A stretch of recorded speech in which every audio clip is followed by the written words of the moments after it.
하나도 인정받지 못하고 나혜석이 그 집안을 일으켰거든요. 예, 물론 아주 가난한 집은 아니었어요. 그런데 나혜석이 그림을 팔아서 그 집안을 일으켰던 그 모든 것들에 대해서 전혀 인정을 받지 못하고 모든 걸 다 뺏기고 나온 거예요. 그리고 이혼했다는 그 이유만으로 나혜석에 대해서 이제 그렇게 주목받고 그렇게 사랑받던 나혜석이 이제는 예, 정말로 많은 사람들한테 손가락질을 당하는 이런 상황이 되니까 이게 도대체 뭔가, 예, 왜 내가 이혼했다는 것만으로도 이렇게 나의 창작자로서의 권리마저 침해당해야 하는가, 이 질문을 나혜석은 하고 있었던 거죠. 그래서 정말 지금도 사실 이런 글을 쓰는 게 쉽진 않잖아요. 예, 이혼을 하고 나서 이혼에 대해서 고백하면서 그 이혼이 나에게 무엇을 남겼는지, 그리고 왜 나는 왜 이런 일을 당해야 되는지, 이 부당함을 호소하는 이런 글을 쓰는 게 지금도 쉽지 않은데, 예, 1930년대에 이런 글을 썼다는 건 엄청난 사건이었던 거죠.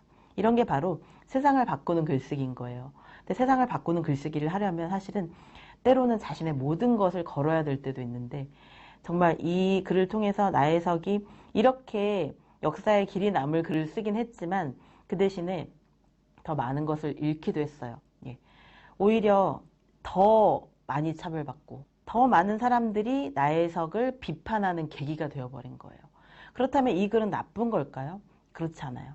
예. 단지 역사에 남았기 때문에 중요한 것이 아니라 우리에게 끊임없이 생각을 해보게 만들잖아요. 아, 조선 남성들은 왜 그랬을까? 자기는 정조관념이 없으면서 처에게나 다른 자기 처가 아닌 다른 일반 여성에게도 정조를 요구하는 것은 왜 이러는 것일까?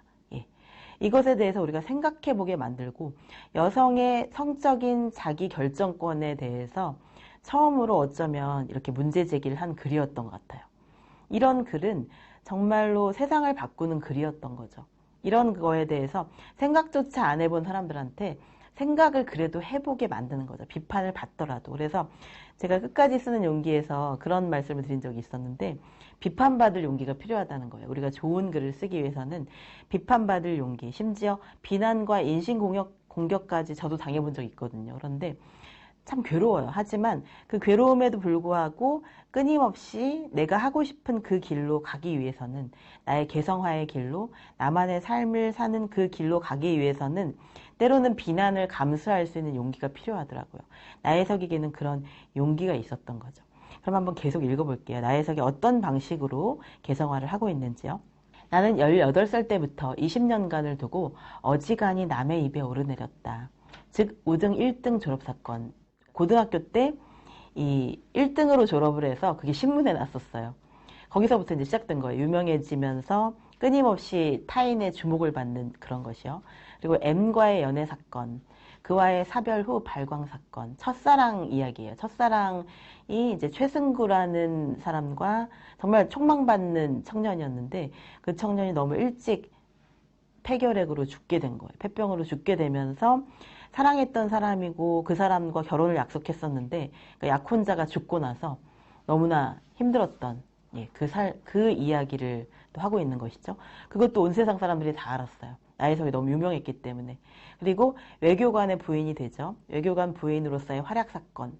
변호사이기도 했고 외교관이기도 했던 김우영과 결혼을 하게 되고, 또 구미만유 사건이라고 해서 세계 일주를 한 걸 이제 구미만유라고 해요. 구미가 이제 유럽이잖아요. 유럽과 미국을 합쳐서 말하는 것인데, 구미만유 사건은 조선 여성이 세계 일주를 한 것이 너무나 파격적인 일이었기 때문에 그것도 이제 전 언론사의 신문에 나게 된 것이죠. 그리고 이혼 사건, 그리고 이혼 고백서 발표 사건, 그리고 고소까지 해요. 예, 왜냐하면 이혼 고백장을 쓰면서 나혜석이 자신의 정조를 이렇게 유린해 놓고 아무런 책임도 지지 않고 자신을 그냥 멀리서 바라보면서 웃고만 있는 최린을 향해서 소송을 한 거예요. 자기가 파리에서 만났던 그 남자를 향해서 소송을 했고, 그래서 이제 보상금까지 받아낸 사건이 있었어요. 그래서 이런 모든 사건들이 사실 너무너무 지금 읽어도 놀랍잖아요. 파격적이잖아요. 그런데 그런 것에 대한 이 20년간 동안 끊임없이 다른 사람의 시선을 받으면서 타인의 시선 때문에 너무 고통스러운 삶을 살게 됐다는 거예요. 그런데 참 정말 극상류층의 삶부터 지금은 이제 최하 계층까지 내려간 거죠. 이런 인생의 밑바닥에서 가장 최고까지 다 올라가 본 이런 삶을 살아보니까 자기가 이제 인생을 알겠는 거예요. 너무 고통스럽지만 어떻게 살아야겠는지 보이는 거죠. 그 생활은 각국 대신과 더불어 연회하던 극상 계급으로부터 파티를 벌이고 막 이런 삶도 살아봤고, 또 남의 집 건넌방 구석에 굴러다니게 될 정도로 비참한 삶도 살아봤다는 거예요. 그 경제는 기차, 기선의 1등석도 타보고, 또 연극 활동 사진은 영화죠. 연극이나 영화를 볼 때 특등석, VIP석을 이용했었는데 지금은 전당국, 전당포 말하는 거죠. 전당포 출입을 할 정도로 이렇게 가난해졌다. 그리고 그 건강은 쾌활하고 씩씩하고 나혜석이 적극적이기로 되게 유명했거든요. 나혜석은 사실 3.1운동을 했어요. 예, 그래서 3.1운동에 참여를 하고 감옥에도 갇혔어요. 저는 이게 더 중요하다고 생각해요. 나혜석의 이혼 사건보다 더 중요한 것은 나혜석이 3.1운동 때문에 감옥에도 갇혔던 넉 달이나 감옥 생활을 했던 사람인데 그게 훨씬 더 저는 중요하다고 생각하는데 이 이혼 때문에 이혼이 너무 유명해서 이 사람은 그냥 이혼한 사람으로서 낙인 찍혀버리는 거죠. 그런데 남성들도 이혼도 하고 다른 사람들도 만나고 하는데 그것에 대해서는 이렇게 나혜석만큼 이렇게 주목받지 않았거든요. 이게 확실히 차별인 거죠. 이게 부당함이라는 거예요. 이 부당함을 사실 지금의 여성들도 많이 겪고 있어요. 여성들의 성취나 여성들의 일과 그 노력들보다도 그 사람이 누구랑 사귀는지, 예, 그 사람의 외모가 어떤지 이런 것만 관심 가지는 사람들이 더 많잖아요. 그래서 그런 뭐 댓글 사용 금지라든지 이런 것들이 있긴 하지만 그럼에도 불구하고 타인의 시선에 끊임없이 노출되어야 하는 그런 여성들의 삶은 예, 여전히 마찬가지예요. 그러니까 우리는 더 많은 것을 바꿔야 하는 거죠. 나혜석의 삶이 이때는 이렇게 작가가 되는 것도 힘들었고 화가가 되는 것도 힘들었지만 더 힘들었던 것은 명예회복이 안 됐던 거예요. 예, 끝까지. 그래서 나중에는 행려병자라고 하죠. 예, 누군지 신원미상의 상태에서 죽어요. 예, 신원미상의 상태에서 시체도 찾을 수가 없었어요. 그런데 이제 나혜석의 글을 보면 이렇게 비극적인 내용만 있는 것이 아니라 되게 재밌는 글도 많은데 그 중에 하나가 모된 감상기라는 글이에요. 예, 모된 감상기는 어머니가 된 감상기라는 글이거든요. 예, 모된 감상기라는 건 어떤 거냐면 출산을 할 때 얼마나 힘들었는지, 예, 출산을 할 때 얼마나 힘들었는지에 대해서 그걸 아주 자세하게 묘사한 글인데 정말 웃겨요. 예, 그러니까 웃기면 안 되는 글을 이 사람이 웃기게 쓴 거예요. 그래서 이렇게까지 우리가 고통스럽게 아이를 낳는데 왜 사람들은 이 어머니가 되는 것을 막 성스럽게만 묘사하고, 예, 어머니가 되는 것을 정말 뭔가 당연하게만 생각하고, 예, 모든 여성들의 당연한 의무처럼 그렇게 생각을 하느냐. 사실은 어머니가 된다는 것은 이토록 고생스럽고 고통스럽고 마치 내 몸과 내 모든 것을 앗아가는 흡혈귀가 생긴 것처럼 그렇게 고통스럽다는 얘기를 해요. 그래서 그런 표현들이 굉장히 좀 충격적이었던 거죠. 예, 여성의 모든 것을 앗아가는 그런 흡혈귀 같은 그런 기생충 같은 그런 존재가 아이일 수도 있다는 것에 대한 그 충격적인 묘사들이 당시 사람들은 뭐야 이거? 예, 그럼 어머니라는 것이 성스럽지 않다는 거야? 당연하지 않다는 거야? 이렇게 또 오해를 한 거예요. 그렇게 해서 또 엄청 비난을 받았죠. 그런데 나혜석의 용기는 끝나지 않았어요. 출산만 힘든 것이 아니라 전몸살이라는 것도 있잖아요. 그래서 아이에게 젖을 먹이는 것도 당연하지 않고 너무나 힘들고 고통스럽거든요. 그런 것들도 아무도 가르쳐주지 않았다는 거예요. 예. 그래서 자기가 잠 한숨 자지 못하고 그렇게 힘들게 살아가는 그 와중에도 그림을 그리고 글을 쓰고 어떻게든 살림까지 하면서 정말 슈퍼맘으로, 예, 저는 최초의 슈퍼맘인 것 같아요. 정말 나혜석이. 그렇게 해서 정말 이 모든 것을 했음에도 불구하고 나중에 이혼하면서 그 모든 공적이 또 뺏기는 거죠. 이런 고통을 겪으면서 나혜석이 이렇게 파란만장한 삶 속에서도 여성이 자신의 길을 찾아가는 그 과정을 너무나 감동적이면서도 슬프게 비극적으로 보여주고 있어요. 예, 그래서 이런 나혜석의 글쓰기를 보다 보면 정말 우리가 해방이라는 것이 무엇인지, 자유란 무엇인 건지, 건지 저는 남성들도 좀 많이 읽었으면 좋겠어요. 왜냐하면 이건 여성, 남성을 구분해야 되는 것이 아니라 우리가 자유를 얻는다는 것이 얼마나 고통스럽고 그러나 의미 있는 것인지를 생각하게 만들어주는 정말 소중한 글들이 많거든요. 그래서 우리가 아무리 고통스럽더라도 끝내 버리지 말아야 될 것, 그것은 바로 자기 자신이고 융이 말했던 개성한 거죠. 셀프. 그래서 나만의 나 자신의 삶을 찾아가는 그 과정에서 그림자까지도 슬픔까지도 컴플렉스와 트라우마까지도 다 안고 사는 그 삶이 얼마나 아름답고 감동적일 수 있는지를 나혜석의 글은 보여줄 수 있다고 생각해요. 그래서 저는 나중에 나혜석에 대한 글을 제가 아직 본격적인 글은 못 썼는데 나중에 나혜석에 대한 좀 제대로 된 책 한 권을 써보고 싶거든요.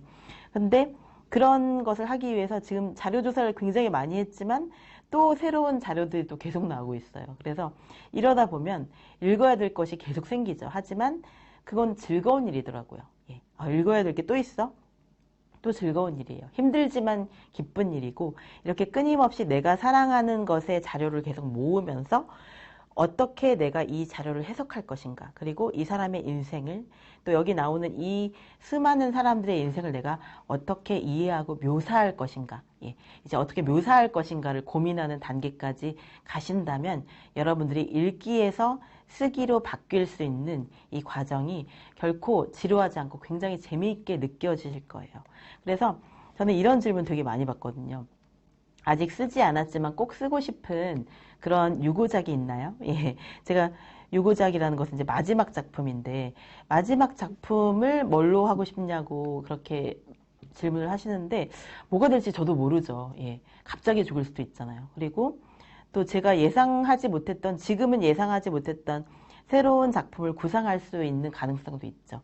그런데 유고작이 만약에 있다면, 예, 유고작을 만약에 쓴다면, 이야기의 힘에 대해서 쓰고 싶어요. 예, 이야기의 힘. 그러니까 이야기의 힘이 되는 것은 뭐든지 가능하겠죠. 예, 근데 제가 쓴 것 중에서는 비슷한 게 빈센트 나의 빈센트나 햇새로 가는 길 같은 책이 저에게는 그런 이야기의 힘을 보여주는 책이었어요. 왜냐하면 아무리 감동적인 책이나 뭐 그림이나 음악일지라도 그 사람의 삶, 예, 그 사람의 라이프 스토리, 그게 함께할 때더 로 가는 길 같은 책이 저에게는 그런 이야기의 힘을 보여주는 책이었어요. 왜냐하면 아무리 감동적인 책이나 뭐 그림이나 음악일지라도 그 사람의 삶, 예, 그 사람의 라이프 스토리, 그게 함께할 때 더 감동적인 작품이 되는 것 같아요. 그래서 우리가 고우를 좋아하는 이유는 고우의 글쓰기 때문이었죠. 예, 고우가 그림만 남겼으면 아마 이렇게까지 사랑받진 않을 것 같아요. 예, 근데 고우의 편지가 고우의 그림의 여백까지 채워지고 있는 거죠. 그래서 고우를 통해서 우리가 느끼는 것은 단지 그림의 아름다움만이 아니라 삶의 아름다움, 이야기의 아름다움이잖아요. 그런 것처럼 뭔가 삶 자체가 파란만장하면서도 아름다운 그런 존재의 이야기를 써보고 싶어요. 예, 그게 제가 항상 쓰고 싶어하는 이야기고 지금까지 써온 이야기고 또 앞으로도 계속 써야 될 그런 이야기가 아닐까 싶습니다. 그래서 여러분들에게 글쓰기의 중요성 얘기하면서 항상 스토리를 가장 중요하게 얘기하는 것도 바로 스토리라는 것이 바로 우리 삶에서 어떤 계기가 되는 것들이거든요. 예, 그래서 그런 거 있잖아요. 빨강머리 앤도 보면 이 빨강머리 앤이 만약에 막 금발에 막 정말 그 귀족이었다면 빨강머리 앤이 성립이 안 되겠죠. 예, 빨강머리 앤이 고아가 아니었다면, 예, 빨강머리 앤이 처음부터 아주 많은 사랑을 받고 막 성격도 되게 무난하고 그랬다면, 예, 이 이야기는 성립 자체가 안 되는 거예요. 빨강머리 앤의 컴플렉스와 트라우마는 부모님이 일찍 돌아가신 거죠. 예, 그래서 거기서 끝나지 않고 고아원에서도 차별받고, 예, 그리고 또 남의 집에서 막 자라면서 일을 해주면서 아주 고통스러운 거의 아동학대에 가까운 그런 삶을 살잖아요. 그런데 그럼에도 불구하고 빨강머리 앤이 그 컴플렉스와 트라우마에도 불구하고 용기와 희망을 잃지 않는 이야기. 끝내 온 동네 사람들의 사랑을 다 받는 이야기잖아요. 이런 드라마틱한 이야기가 우리에게 끊임없이 계속 읽히고 끊임없이 감동을 주는 것처럼 우리에게는 어떤 마르지 않는 영감의 보물창고가 필요한데요. 그것은 대부분 이야기라는 거죠. 예. 어떤 많은 감동의 요소들이 있는 이야기. 그리고 고통을 극복하는 인간의 아름다움이 있는 이야기.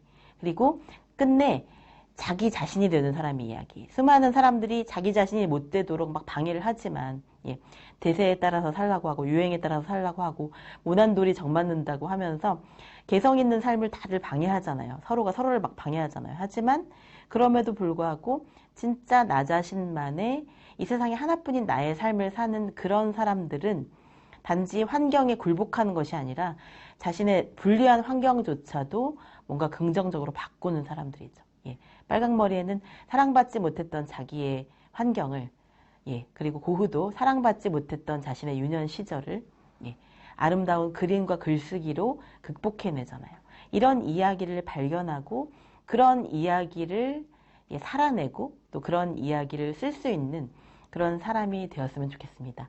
여러분들도 그런 꿈을 꾸셨으면 좋겠어요. 내가 그냥 단순히 재미있는 글이 아니라 뭔가 감동을 주고 고통을 극복하는 이야기, 그리고 개성화되는 이야기, 진정한 나 자신이 되는 이야기를 쓰실 수 있는 그런 멋진 잠재력을 여러분이 이미 갖고 계시다는 이야기를 드리면서 오늘 수업은 여기서 마치도록 하겠습니다. 감사합니다.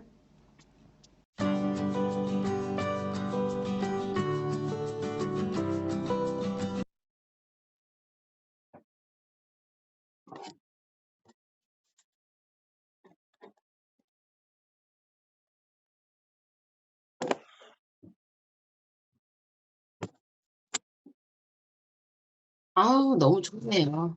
어떡해요. 읽어야 될 책들이 계속 너무 쌓여가는 거 아니야? 아, 저는 오늘 아침 내용이 특별히 많이 와닿습니다. 좋네요. 예. 그 1920년도에 그때 그 이런 아, 분이 계셨다는 게 정말 어, 진짜 나 너무 놀랐네. 진짜. 아,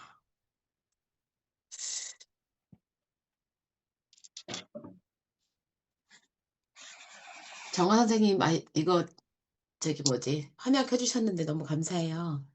정여울 작가님 강의가 예, 궁금증 있으신 건지, 글쓰기에 관심 있으신 건지 너무 궁금해서. 마이크 켜시고 잠깐 얘기해 줄 수 있으세요? 괜찮으시면?